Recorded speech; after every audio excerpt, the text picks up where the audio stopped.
I want you to think about the last argument you had. Maybe it was with your partner or a friend or a coworker. Do you ever notice that all those great things you could have said in that moment don't hit you until you're like in the shower the next morning? Or when you're driving home or like laying in bed trying to fall asleep, and suddenly you think, I know exactly what I should have said. Why didn't I think of that yesterday? It's not that the wisdom disappeared, it's that it was temporarily unavailable. Like you were loading because you were stressed and there was brain fog because you were dysregulated. So remember what we've already learned, which is if your nervous system asks, am I safe? And the answer is no, protection becomes the priority.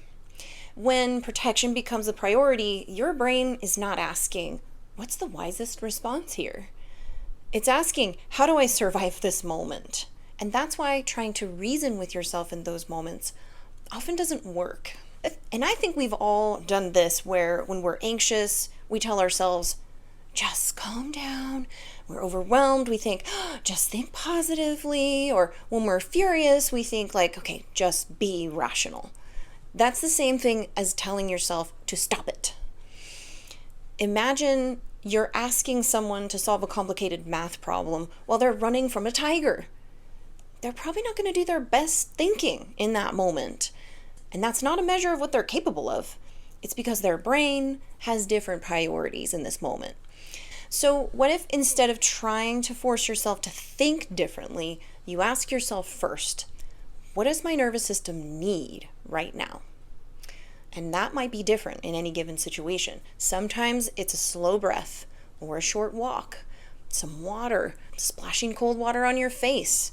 Maybe it's just an internal pause or stepping away for a minute, grounding into your feet, looking around the room, calling someone safe. And notice what all of these strategies are doing. We're not avoiding the problem. We're just creating conditions where we can solve it more wisely. And I want to make something really clear. Regulating first is totally different from avoidance. It doesn't mean avoiding hard conversations. It doesn't mean suppressing emotions or pretending that everything's okay. A lot of the time I see with couples where one of them will say, you know what, I just need to stop. This is too much. And then they stop the conversation. And if we need to take a break, that's fine.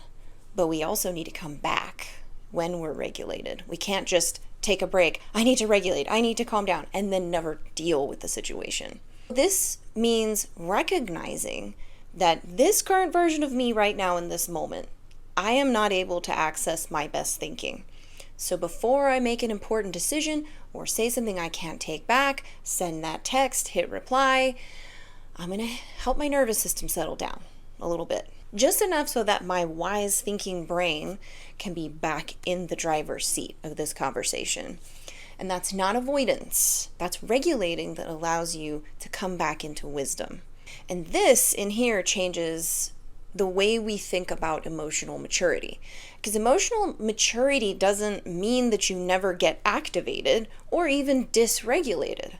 It just means you notice sooner where you are. You regulate sooner. You return back to your window of tolerance sooner. It also means expanding the capacity of your window of tolerance so that you can handle more stress with a calm system. An emotionally mature person doesn't never lose that driver's seat. They just know how to get back to it sooner. And that skill is learnable. Here's a question I ask myself a lot. Instead of asking, what should I do? Instead, I ask, am I regulated enough to trust my thinking right now? Sit with that for a minute. I'm not asking, am I right?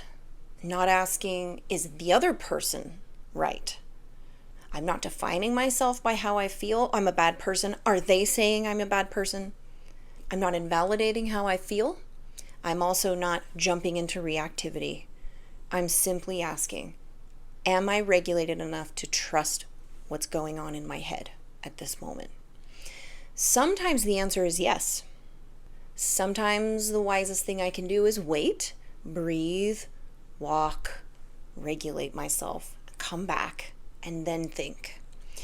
That one way of asking the question of myself has changed countless decisions I've made in my own life, and it's how I encourage my clients to make decisions in their own lives. If you remember one thing today, don't ask your survival brain to do your wise brain's job. Don't make permanent decisions based on temporary nervous system states. Regulate first, then think, then decide, then respond. And remember that the goal isn't to always be calm. The goal is to create a calm enough nervous system that you can access wisdom. And that's what we're learning to create here.